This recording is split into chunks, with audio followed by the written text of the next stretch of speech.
Olá pessoal, graça e paz, tudo bem com vocês? Tudo tranquilo? Eleitos do Senhor, mais que abençoado em Cristo Jesus. Estou passando aqui para deixar mais um estudo, mais uma pérola da graça. Nosso irmão e amigo Geraldo Moraes, do canal Igreja em Espírito e em Verdade, está trazendo mais uma pérola da graça.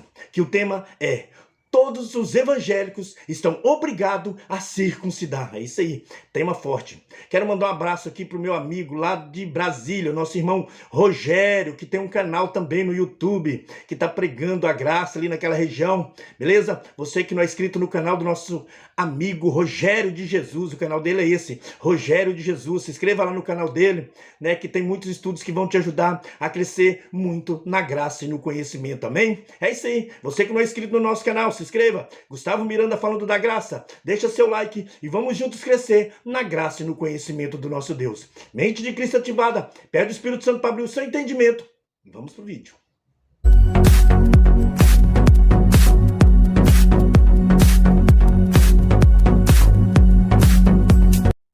Abençoados com todas as sortes de bênçãos, melhor noite, esteja aí desfrutando desta ambiência maravilhosa. Olha, colocamos um vídeo hoje, violência doméstica, trouxemos um argumento aí conflituoso, mas é necessário abrir a nossa mente para que as pessoas vejam que o pai não pode ser essa imagem, sabe, responsabilizando o pai da maldade da carne do homem. Pois bem, hoje realmente eu não vou me demorar, tá bom? São 20 horas e 2 minutos, eu não vou me demorar, meu relógio deve estar adiantado. Eu não vou me demorar muito, mas eu quero apenas trazer este argumento para vocês. Olha aí. Todos os evangélicos estão obrigados a se circuncidar. Você sabe que das religiões, as que vivem debaixo de um peso, as que vivem com uma vida arrastada, numa mediocridade, numa impossibilidade, de todas as religiões, a igreja evangélica é a mais massacrada, é a mais explorada, são a que os homens mais exploram a fé. Por quê? Porque vivem um livro em que os condena.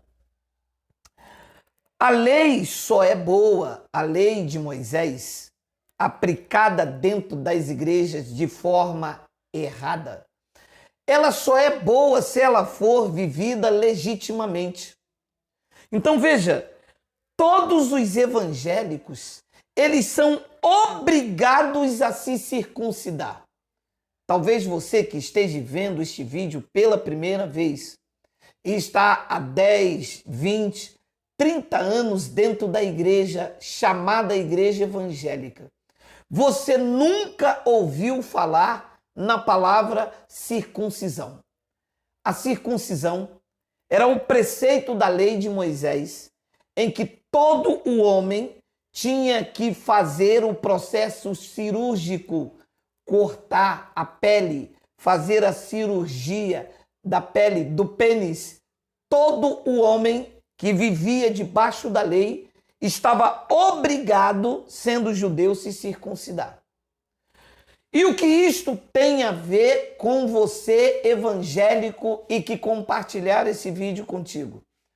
Porque você anda guardando os preceitos da lei. Você é um dizimista fiel. Você pratica a Santa Ceia, que na verdade é a Páscoa judaica. Já te deram um banho de água para você ser uma nova criatura, quando na verdade a nova criatura é quem está em Christos, quem está no ungido. Porque este era um processo de purificação por meio da água dos animais que iriam sendo apresentados por sacrifício. Eles lavavam o animal até as entranhas. A igreja evangélica adotou esta purificação por meio de água. Tá vendo, né? Adotou esta purificação por meio de água. Então, o que você pratica dentro das igrejas evangélicas, na verdade, é judaísmo que não tem nada a ver com vida cristã. Vê se você vai entender perfeitamente o que eu vou te mostrar. Por favor, com paciência. Gálatas capítulo 3, versículo de número 10. Todos quantos, pois, são das obras da lei, estão debaixo de maldição, porque está escrito: maldito todo aquele que não permanece em todas as coisas escritas no livro da lei para praticá-la.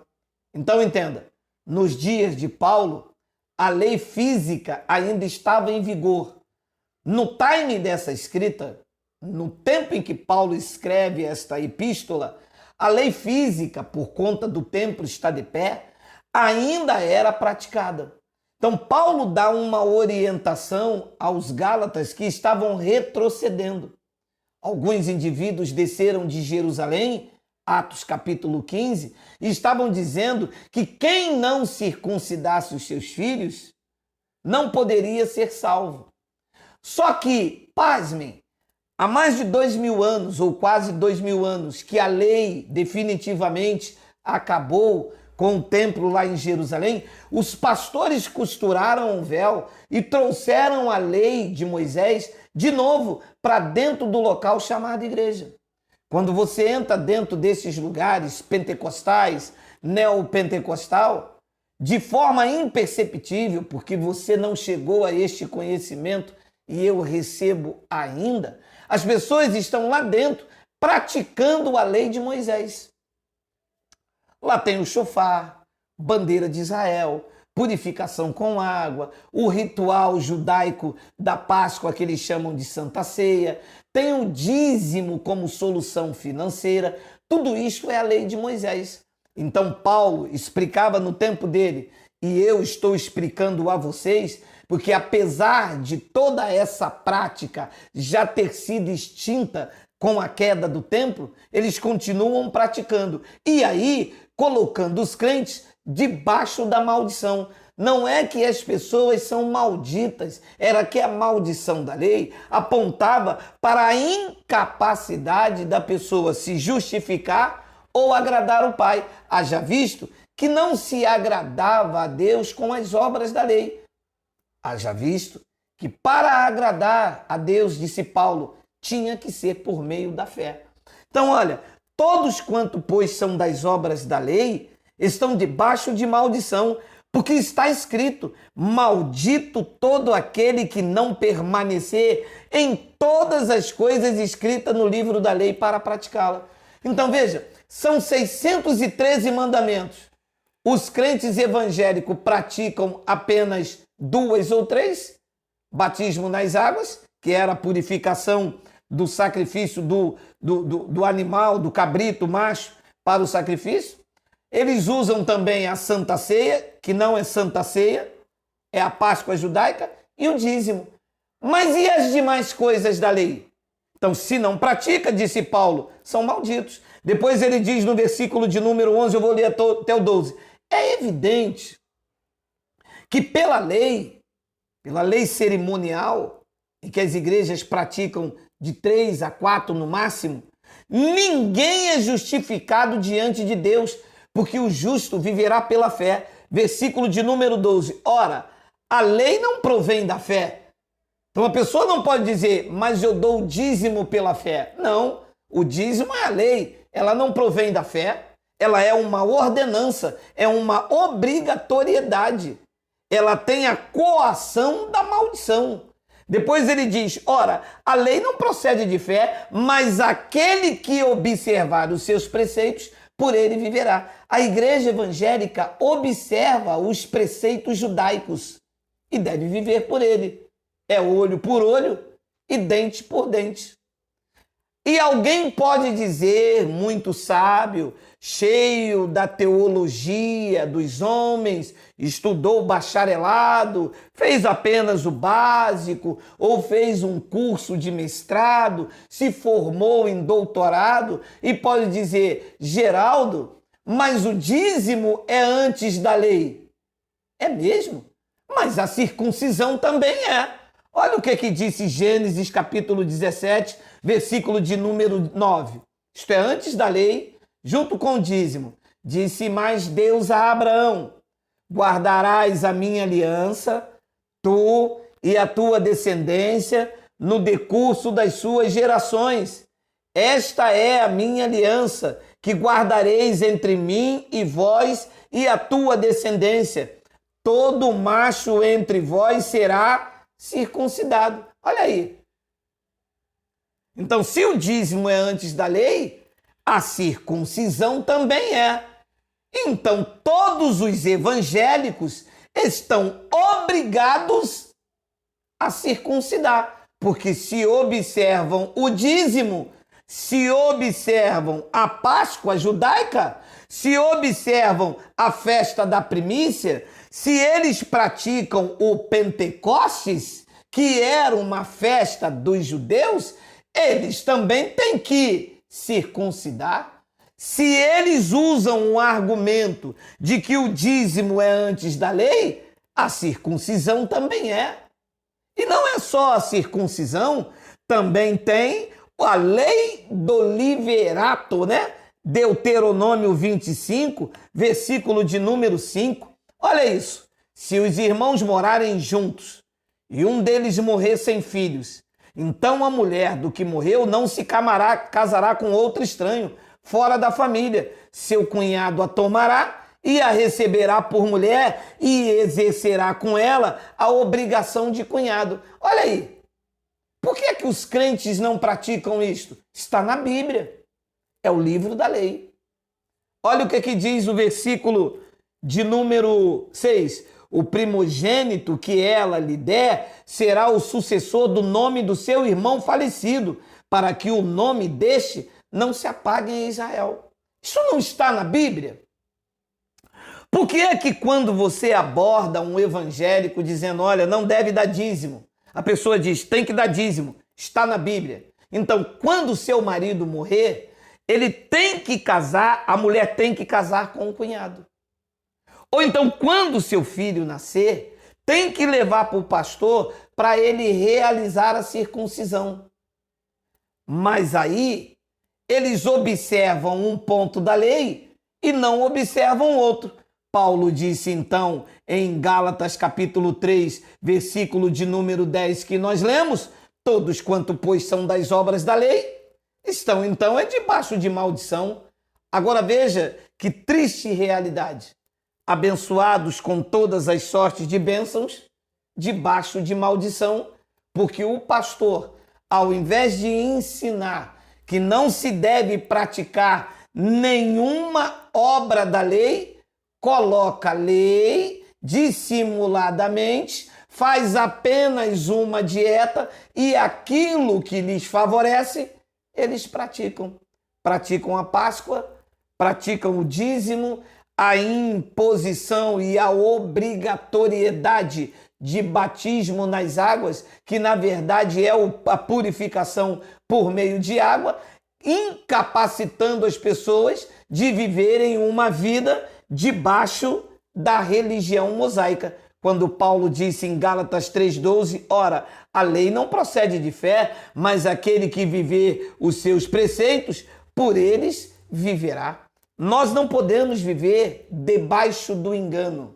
E quando eu digo engano, é por quê? Porque a lei não mais existe.